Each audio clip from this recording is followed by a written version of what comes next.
Joe Plaza.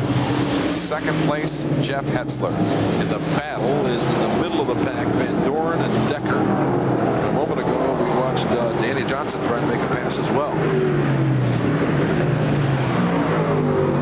Bobby Varon up on the outside. That red car, number 35, racing with Doug Hoffman. They have caught Pat Ward and Brian Turner. There's a story as well. Bobby Varon running a low buck operation, basically financed it himself all summer long. Council Harrell and Clinton Harrell down in New Jersey, who are great car owners. They've had some great runs here in the past. They saw this young driver out of Sharon Springs, New York, operating on television. They decided they needed a new driver for 1996 here at the Fairgrounds, and they hired Bobby Varon. Then they bought him a new Bud Bus, and right now he's in a great battle with the Hoffman car, Phil Chevrolet number 1. And the 56 of Pat Ward, all battling for 16th. Meanwhile, Blaney continues to march from the back of the pack. Now this guy's been a runner-up here for the past couple of years. He is now in position number 15. So Dave Blaney and the Briosky Rio brothers R10 marching from the back of the pack up to 15. We've got caution on the speedway as Tommy Corellis has blown a tire here on the front straightaway. The yellow flag flies again. The racing veteran out of Rensselaer, New York, Tommy Corellis. There you see the smoking shreds of the tire as he slows here on the front straightaway. And that happened just in front of our race leader, Joe Plaza. Corellis has had some problems here. The timing gears came apart on an engine on Wednesday. They time trialed the backup engine, got him in. Tony Fowl took the whole Hurt motor back to his shop in New Jersey, fixed it, and that's what they're running here today. But right now, motor isn't their problem, tire is. 57 laps complete here at the New York State Fairgrounds. Doug Logan along with Gary Montgomery. It's a beautiful day for the Phase 300, and it's about as nice a day as we can remember. Yeah, weather always plays a factor in this weekend one way or the other, and usually it's a bad factor. We did have a complete washout here on Thursday, but today absolutely beautiful. And the fact that Thursday was rained out didn't make a whole lot of difference. We took the time trials for Wednesday. Tommy Corellis fighting vainly to stay in the lead lap. He's not made a stop yet, so he's trying to catch the back of the pack, or the front of the pack, I should say, and make his stop. He's working down the back straightaway, so he's caught the front of the pack. He can't pass the pace car, and that thing is evil on 3 tires.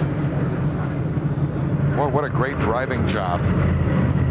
Great driving job. This guy, as we mentioned, has been here since the beginning. He hasn't qualified for all the races, but he's been here since the start, running a very limited schedule this year. This is only his 4th race of the entire summer or the season. So Corellis, the racing veteran, oh, how he'd love to put this in his record books and have a win here at Syracuse. It probably won't happen. He's giving the pace car fits as he pulls alongside. Wee Willie Allen, a Dirt Motorsports Hall of Famer and former race car driver, at the controls of that Chevrolet pace car. We've got yes, some of our race leaders are coming in.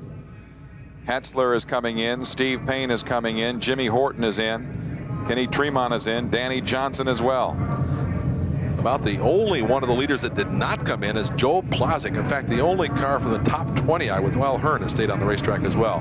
Hearn has stayed on the racetrack. Blaney has stayed on the racetrack. So those are going to be our, I would guess, the first position will be Plazik, who has not made a stop. He will be our race leader. I think Hearn will be second. And running third would be Van Doren. Our pole sitter, Kenny Brightbill, in the 19, is in the pits. Let's go down to Andy Fusco. Andy? Down here in the Brightbill pit, Doug, and he's making tire changes on both rear tires. Obviously, he was going backwards there just before this round of pit stops. Tire wear doesn't seem to be a problem. Looking at the tires from my vantage point, my guess would be that they're trying to change the stagger in the tires, or maybe a little bit of a softer tire to get more bite as the track tightens up underneath the obviously sunshine, beautiful conditions here in Syracuse, New York.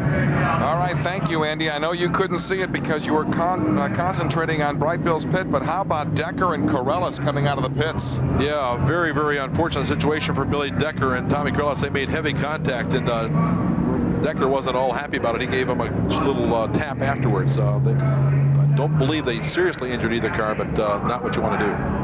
There is Kenny Brightbill, our pole sitter,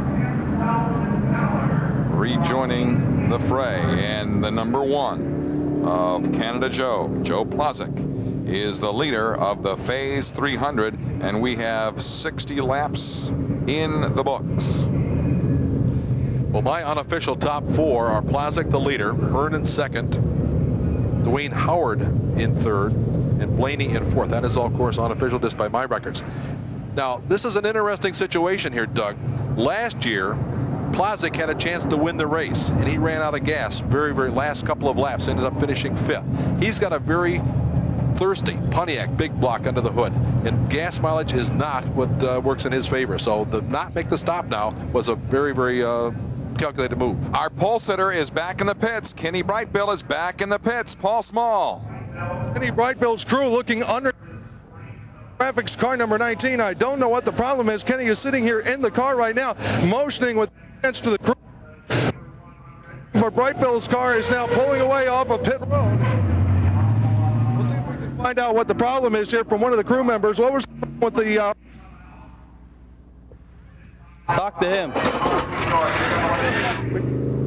Well, we're sorry we had some technical difficulties with Paul Small's microphone down there. We'll pick up the story as we can.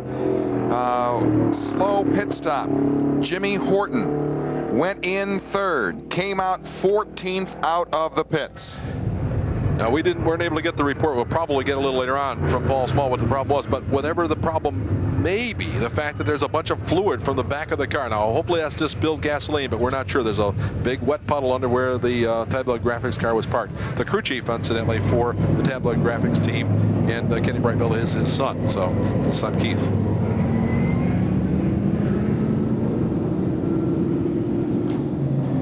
Well, it was a big day for Kenny Brightbill Wednesday when he captured the pole position for the 300, but he's got a lot of work to be done. The white flag has been displayed. We'll go green momentarily, and the pace car is cleared, and you can see the shuffle down the back straightaway, every which way but straight. The green flag is in the air. Plazek goes back to work. Tommy Christiak going high on the speedway with a Pennzoil number 2 car. He's able to hold on. Green flag here at the Fairgrounds. Plazek, and right behind him is the number 3 of Brett Hearn.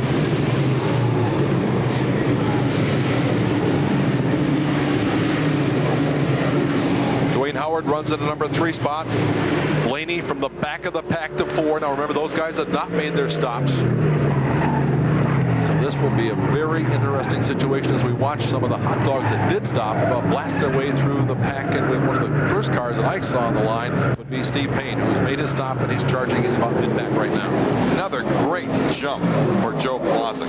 Yeah, horsepower is definitely not a problem for Joe today. Now, gas mileage may be, but there is a problem. Kenny Brightbill won the race in 1986, and no, not 1986, but won this race a few years ago. Won it in 88. Will not win it in 96. That much we know. Look at the 33 of Jeff Hetzler.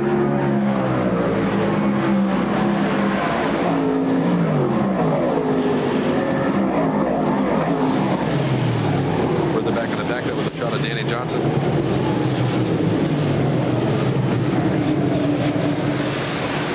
Here's the race leader down the back straightaway. Plazek the leader. Hearn runs second. Howard holds on to the number 3 spot with Blaney in 4. Shuffling the deck as they race down the back straightaway. Somebody in the middle of the pack there, darting from the bottom to the top, and no contact. Let me ask you this. Did the fact that Plazek stayed out on the racetrack, did that influence what Brett Hearn did? I don't know. Hearn's got a little bit of a problem. He was going backwards, so I suspect that Hearn's got his own strategy independent of what anybody else was doing. So I don't know, Doug. Obviously, we'll try to find out, but it's an interesting strategy to stay out. Our pole sitter is out of the race, and he's down in the pits with Andy Fusco. Thanks, Doug. I'm down here with Kenny Brightbill. Kenny, what went wrong? I don't know. The motor just started going flat. Didn't want to run, so we just decided to pull it in. Kind of a tough way to end the 25th anniversary. Whatever happens, happens. I guess you can't control that.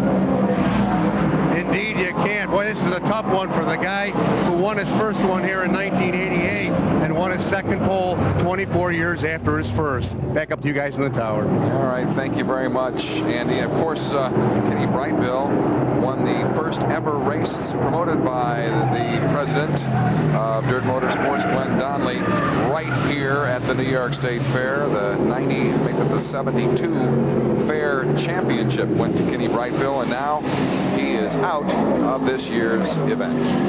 He's out. We've got some great racing going on. We just had a shot of Hetzler as he's trying to run down the 21J, the Altier Audio car of Jeff Trombley. It's a battle for position.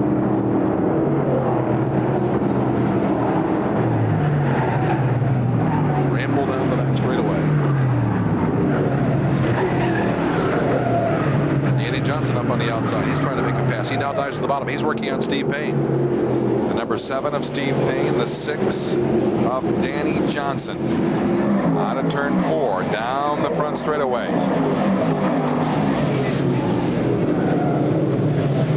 Payne's hugging the bottom, and Danny knows he's going to have to go to the top to make the pass. Meanwhile, Tremont is right there as well. We've got a problem out of turn 2 and down the back straightaway. Looked like Horton was involved. We got yellow on the speedway. Caution flag is flying. Now, it looks like everybody came out of that little tussle okay, but we'll see. Question now, will Plazek pit?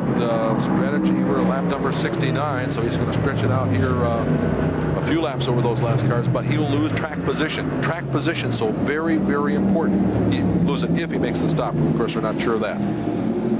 They can go almost 100, but it's the ragged edge. Almost. Our special rush hour will continue. This is the Phase 300 at Super Dirt Week in Syracuse, and we are live at the New York State Fairgrounds. Rush Hour Super Dirt Week.